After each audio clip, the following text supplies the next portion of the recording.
For half a century, WJPZ Syracuse has been the greatest media classroom on the planet.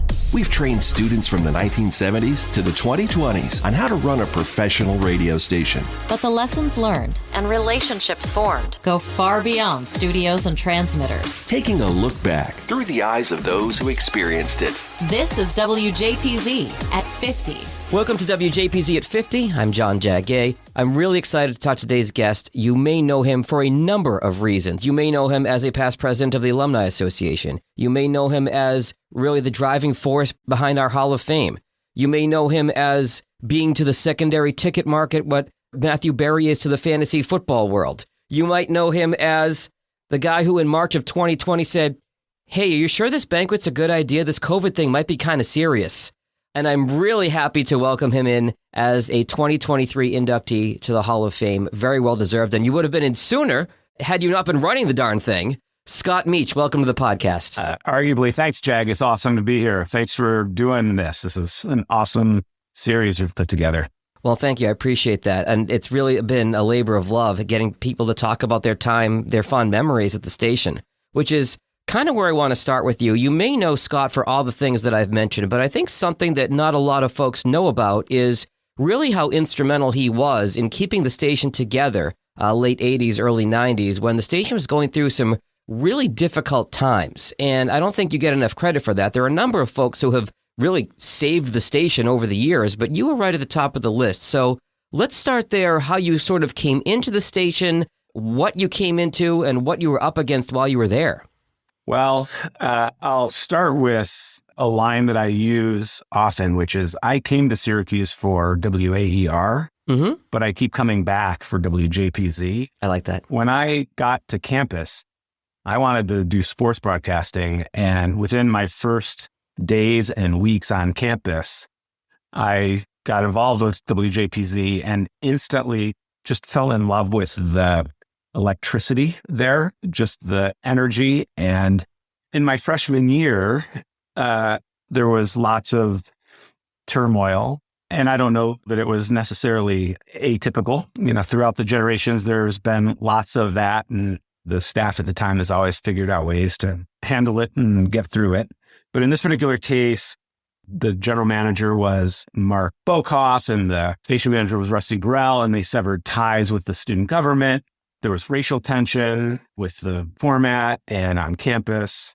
And I had done radio in high school, so I knew a little bit about being on the air, and I got onto executive staff as the end of my freshman year as operations manager in charge of legal. We actually had two operations. We had ops legal and ops programming, if I recall. And remind me, Scott, this is 86, 87?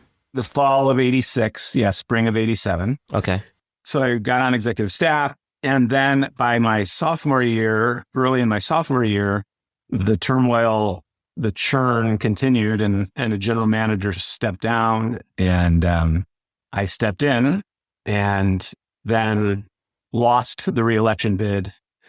But then again, in my junior year, or at the end of that sophomore year, I won the general manager bid. So I served for a couple of terms over 3 banquets, and the station had severed financial ties with the student government. And by the end of that, we really had it cranking. I mean, we had paid down the debt, and we had started putting, not ad dollars, sponsorship and promotional dollars back on the air. And through a miraculous work of lots of people, we can spend a long time naming them all, but some of them are Hall of Famers already, Hal Root and Henry Ferry and others. We got the station back to a pretty good place by the end of my time there. And then, in the 90s, it just became the roaring 20s. the Flamethrower years. So yeah. Let me dig in a little bit on this, because I want to make sure I have my facts right. I remember having watched the documentary that Scotty McFarlane put together for the 40th anniversary. So I want to make sure I have this right. So there was pressure at that time, we're talking late 80s now, to make JPZ more of a traditional college block format station where we had different groups doing their own type of music, their own ideas. And then the station from where you sat said, no, what we are is we were a professional radio station training people to work in professional commercial radio. That's how we're going to run it. And that's why you guys ended up severing ties with the funding from SU because they wanted you to be a college station, and you said that's not what we are. Do I have that right?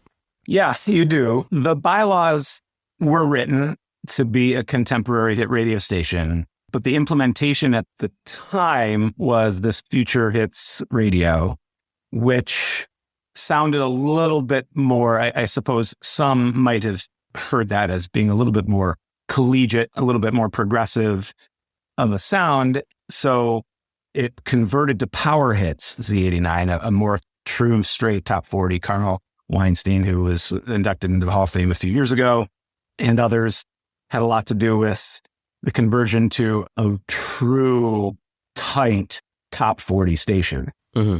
At the time, they also eliminated some block programming, and it was all on the premise that the best way to educate students about radio was to provide a real strict type format.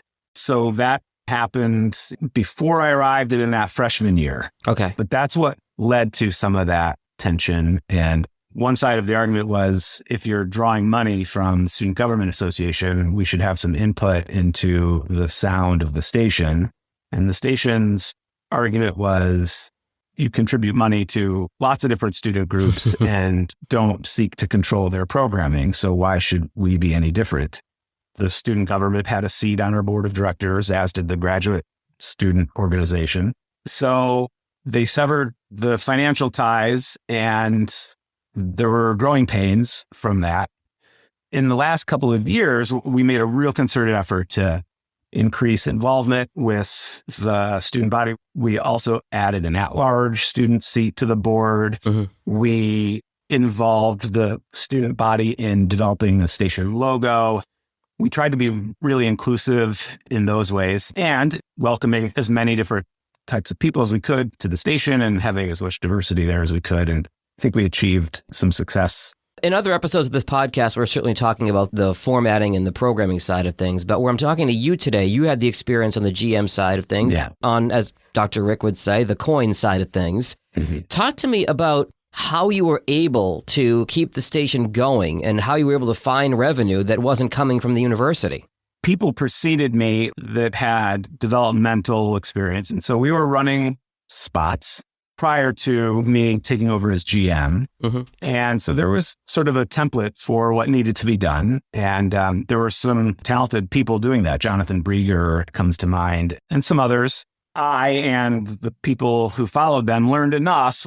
When we found ourselves in some deep debt, we just put all hands on deck, and we had every department head thinking whether they could solicit sponsors or not. They were all thinking at least that way, but we got lucky too. We at that time, we recruited some people to the station that had some skill sets in raising money, and Henry Ferry and Ken Scott and Mike Sullivan and Jim Remini. And there were a bunch of people that contributed. Eventually, Hal Rood, prior to being a program director, he was a business director. Mm-hmm. And where Henry really excelled was finding promotional money and converting that into both promotional content and sponsorship money. So that was a big part of the success as well. What were some of the sources of that? Well, first the promotional money, then also sponsors for the station. Well, he would approach businesses with promotional ideas that also had sponsorship commitments. Okay. Car dealers and you name it. The crazy car cash in California content. Project Quincy was one summer promotion. The 5 C's, I think Hal called it the Project Quincy contest. I love it. So that was really it. It was unlocking the promotional value that the station offered. Yeah, despite not having the awesome mobile capacity, we had a lot of personnel, capacity. So we could do remotes, and we did the state fair, and we did stuff all around town, and we figured out ways to tie in bars and pizza places. So that was really it. It was unlocking the promotional capacity of the station that really saved it. You think about college kids and finding inventive ways to save money, whether it's the proverbial ramen noodles or whatever it is. This is that on steroids with yourself and just an incredibly talented group of folks who found money, in the couch cushions, so to speak, with all these sponsors to really turn the things around. The couch cushions of the greater Syracuse area. That's exactly right, Jag. Was it easier at that time, Scott, because This is prior to the Telecom Act in 96, and there was less media competition. You guys were going head-to-head with 93Q, but there was no Hot 107.9. The market didn't have as much competition radio-wise. Was that helpful to you think? I can't really speak to what impact the Telecom Act had, nor to the current competitive landscape, but we were not only up against 93Q, but Y94 and 95X. But yes, 93Q was the evil empire. Sure. But I think it was really just a matter of, as Lee Abrams said, just effing doing it. Right. Just go out and do it. Don't worry about the competitive environment, the surrounding things you can't control. Just do what you can control. So this is the time around when you gave away a car at the New York State Fair, right? They did. That was the summer after I graduated. Okay. One great example was the summer of '89. We did Amuck in the Mall. MTV's Amuck in America was hot at the time. Okay. Amuck in America. So it was a nationwide scavenger hunt. Mm-hmm. And Henry, as promotion director, arranged Amuck in the Mall, the Marshall Square Mall. Okay. And lined up, I don't know how many sponsors, dozens. And then he left town to go home for a week or two. But we pulled it off. We had a ton of summer staff there. The grand prize was under Jim Gallagher's hat. So our morning show, one of the most talented morning show guy, in my opinion, that the station's ever seen, Jim Gallagher, he was at the promotion and the grand prize was somewhere in the mall. So I don't know how many people we let into the mall. It might have been 890, but there were 89 prizes. Okay. Throughout the mall in envelopes. So you had to go in all the stores and find the envelopes. But we put the winning prize under Jim Gallagher's hat. Brilliant. Yeah. I feel like there are some radio people today that could learn some lessons from the stuff that you guys were doing back in 87, 88, 89, 90. Yep. It's the podcast celebrating the world's greatest media classroom. It's WJPZ at 50. Hey JPZers, it's Sam Candell, class of 2018 and chair of this year's banquet committee. Banquet 38 will be March 4th, 2023, and you're going to want to be there to celebrate 15 years of hashtag radio. You can buy tickets now for $89, but only through December 15th. It's WJPZ at 50. You are incredible at organizational stuff. I remember the 2 years that I served on the Hall of Fame committee where one year I was on the nomination committee and 1 year I was on the voting committee. The way that you had set everything up so that it was really, I don't say plug and play, but it was set up so well from the groundwork with all the rules and how you had done this. Was it your time at the station that kind of helped you get so well organized with the stuff you've done with the Alumni Association and the Hall of Fame, stuff you learned at the station, or have you always been that way? I think my time as an undergrad at Z89 was my coming of age in terms of having the confidence to do whatever I would decide to subsequently do.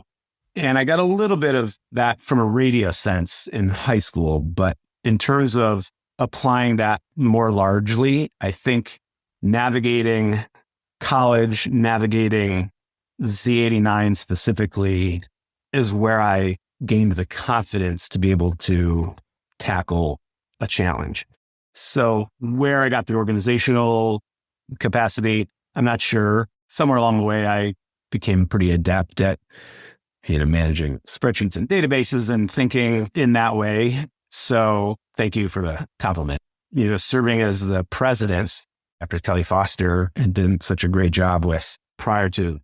And I had a vision for what I thought the association could be, which was more than it had been at that point. The association served a vital purpose in those early years, and I thought it had matured to a point where it could become bigger. And I had this vision, and Jordan Gualiumi and Harry Waring joined the board with me, and the three of us were aligned on what we thought that could be. And so we thought outside the box. We started bringing in keynote speakers outside of the association. Right. And we changed up our fundraising model and had an idea for what could accomplish. And that's also a characteristic that working at the station encourages students to develop. So you just start doing it. I was going to say that financial health of the Alumni Association, I think, really turned around under your leadership and under the leadership since. And I feel like having that experience at the station where you had to raise money to keep the thing alive probably played into that.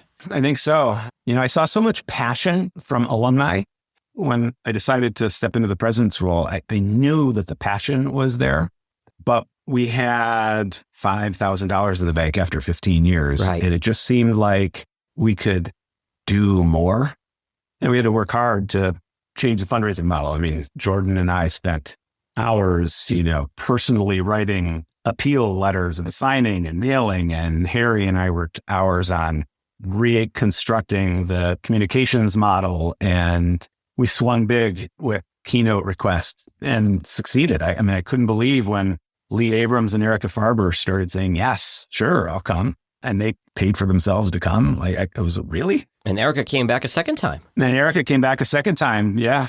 Kudos to the association for bringing her back. What about the foundation and the starting of the Hall of Fame? It's such an amazing thing, and I'm so glad that you are joining the Hall of Fame. But how did the idea kind of start? I think the credit for that goes to Scotty Mack and Jeff Wade and Dan Austin. They were serving on our board at the time I was president, but I think that was really their vision. Mm-hmm. There may be others that were integral to that. That's my immediate recollection. I think the idea was that we wanted to find a way to acknowledge the work that had been done by people to provide opportunities for young students and simultaneously reach back and connect with alumni who'd been integral but were not active in the association and might be able to become more active again.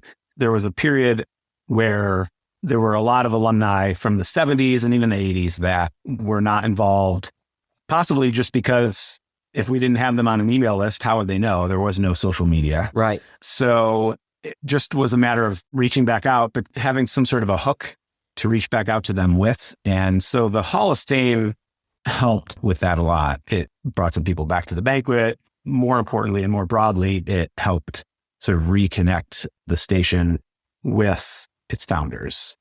Talk to me about your professional journey for those who don't know you as well as many of us do. From the station, where you went from the station, and how the twists and turns of the time since you left. Yeah. I spent 7 years in high school and college working at a radio station, high school and collegiate. And when I graduated Syracuse, I realized I did not want to work at a radio station. Okay. I didn't want to be on the air. I had sort of punted the sports broadcasting idea. I kind of figured I could always go back to that if I really wanted to, but I didn't really enjoy journalism. I liked sports casting games. So I figured I could do that if I really wanted to, but I knew that the competition would be tough to do that. I really liked just the excitement and the energy of Z89 and WBFH in high school. And I just was not as excited about it in a professional setting. So I pivoted to looking at promotional marketing, PR, sports marketing. And so my first job out of school was a miserable radio consulting gig, a very small one. Didn't really get anything from that. But then I worked for Up With People, doing advanced promotional work and traveling around the world, setting up visits by the cast, spending 3 to 4 weeks in a city and working with media and sponsors and arranging all the logistics of a cast's visit and selling all the tickets. Did that for a year and a half. And then I pivoted to sports marketing and worked for the World Cup soccer tournament in Detroit in 1993 and 94. So you came home? Came home. And then after that, I did a short stint in a PR agency, realized that wasn't for me, and then started working with Henry Ferry and Ken Scott, and we built out our own business idea. And I moved to Buffalo. It was a sports marketing and event company. We started that and did that for a couple of years as the Buffalo Social Club. But then we also developed a business selling prize insurance to radio stations. It was really Henry's vision for a business because he was buying insurance contracts from a company in Atlanta that did golf hole-in-one insurance and sports risk insurance. And so he thought that if, as a radio sales rep in Buffalo, New York, he was a potential customer of theirs, then every sales rep around the country would be a potential client. And so we started a radio division, a media division of American Hole-in-One in Atlanta. So we did prize insurance And Henry and Ken are still doing it as they're with their own business in New Jersey as $1 Million Media, but we did it in Atlanta together for 9 years. This always fascinated me. So for those who don't know, so this is the idea of, you got a radio station doing a big prize thing. If you putt the hole in one and you win $1 gajillion, you need insurance in case somebody makes the putt or in case somebody kicks the field goal at whatever bowl game it is. So this is the backside of that. I don't think people don't typically think about that. If you're rooting for the person to hit it, but the people who've got to pay the money, you're probably not rooting for the person to hit it. Well, yeah, the people that pay the money is the insurance company, technically. Yeah. People are probably familiar with sports risk insurance. Hit a hole in one at a golf tournament, win a new car, or kick a field goal at a game or make a half-court basketball shot for 10 grand or $1 million. Those are very well-known sports applications of those. But in media, we taught the programming side and the sales side how to do programming versions of the games and sales versions of the game. So at any radio remote, we can insure any prize from $5 grand to $1 million. Often it would be 10, 20, maybe a new car, maybe $100 grand at an off-air promotion that just draws traffic to a retail location. Or we could do something on the air. People may be familiar, or they may have heard the birthday game for $1 million. I don't know if that's still done anymore. Oh, radio still copies contests from, and they're still doing War of the Roses and second date updates. So I'm sure it's still happening. Okay. So if you play the birthday game and you happen to have the right birthday, then win $1 million. And that's all insured. It's all based on odds and probability. And we knew the odds of all that. And so, yes, it was legalized gambling, legalized gaming. It was a super fun business. Henry and Ken are still succeeding at it. They're doing great. I saw a guy win $1 million once. That was pretty wild. Doing what? He had to roll 6 dice. It was at an event in Puerto Vallarta that Cumulus had put together through one of its nationwide classic rock promotions. So all of its classic rock stations picked a winner and a guest, sent them to Puerto Vallarta. And I think there were 97 of them.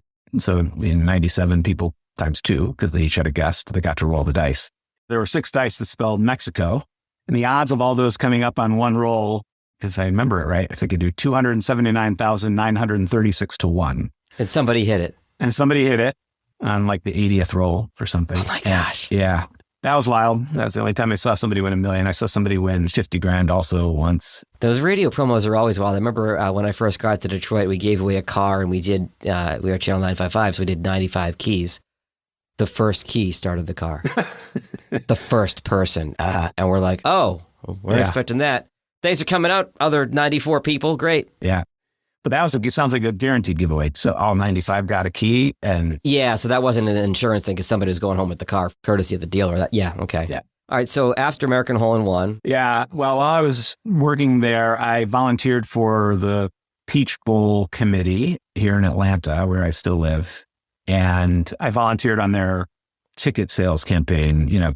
Collegiate bowl games are looking to sell tickets all year long for cash flow, but obviously most people wouldn't even think to buy a college bowl game ticket before December. Or knowing who's in the game, yeah. Right, they have no idea, but local corporations might. Okay. May, June, July. And so I was volunteering for the committee, selling locally. Eventually, people would start asking me if I also had other kinds of tickets, World Series tickets or Super Bowl tickets. And so I just formed a company on the side. And when Henry and Ken and I decided to move on from American Hole, when I did that, I stayed here and have been doing second ticket ever since. And now it's been 16 years. 16 years you've been doing second ticket. Yeah. Full disclosure, you've helped me get tickets to certain events. And you were one of my first customers way back in like the first year or two. We did a few events with your nightclubs in Burlington. And that's right. Yeah. Yeah. We were talking about this off air before we started recording. It seems like events are finally back in the wake of COVID at this point. They are. The industry's back. COVID fears have largely receded. Indoor stuff is not as back as outdoor stuff. Sure. But for the most part, the industry is back. So that's good for our country. It's really important for people to be able to get out and connect. And obviously, the last 3 years have been mentally exhausting for all of us. And in many cases, worse than exhausting. Yes. Damaging. And so it's good for us that people can get back out. Last question for you, and I usually ask about friends you've made at the station that you've kept as lifelong friends. You've already mentioned a whole litany of them, and I'm sure there are more. Give me, if you can think of one, a funny behind-the-scenes story from your time at the station that you feel comfortable sharing, because I know some of them aren't appropriate for a podcast. There's so many. There are so many. I mean, because I spent a lot of time in college with Jim Gallagher, pretty much any time that you spend with him, he'll make you laugh. Mm-hmm. I mean, there was one of the promotions that we did was, come out to Denny's and watch Jim eat 89, see if he can eat 89 pancakes. So I remember him like fasting for, some period of time, and he gets there. And of course he might've stopped at 8.9, but I think he kept going and ate like 10 or 11. And, he would look around and he'd be like, what are all these people doing here? Like, why are they here to watch me eat pancakes? Like, we talked about this on the air nonstop for 3 weeks or whatever. We promoted heavily and it drew a lot of people. He's like, do they really want to see me eating pancakes? Like, but of course, that wasn't the only reason they were there. But Jim's just got an intuitive instinct and skill set. He made us laugh. But there were so many, Jag. I can get back to you on that. Fair enough. We'll leave it there. Scott Meach, your contributions to the station, the survival of the station, the Alumni Association, in many ways, the survival of the Alumni Association, the Hall of Fame. I know you're a modest guy. You're not going to toot your own horn, so I'm going to toot it for you. We thank you for all of your contributions over the last 3+ decades, and congratulations on your induction into the Hall of Fame, and thanks for being here. Thank you, Jag. I appreciate it. Thanks for what you're doing. The WJPZ at 50 podcast is created entirely by the staff and alumni of the world's greatest media classroom. It's hosted by John Jag Gay, class of 2002. Editing help from James Bames Grundy III, class of 2020. Imaging by Maureen Cooper, class of 1999. And Ed Lacombe, class of 1985. Podcast artwork by Marty Dundix, class of 2001. Follow WJPZ at 50 on Apple Podcasts, Spotify, YouTube, or wherever you're listening right now.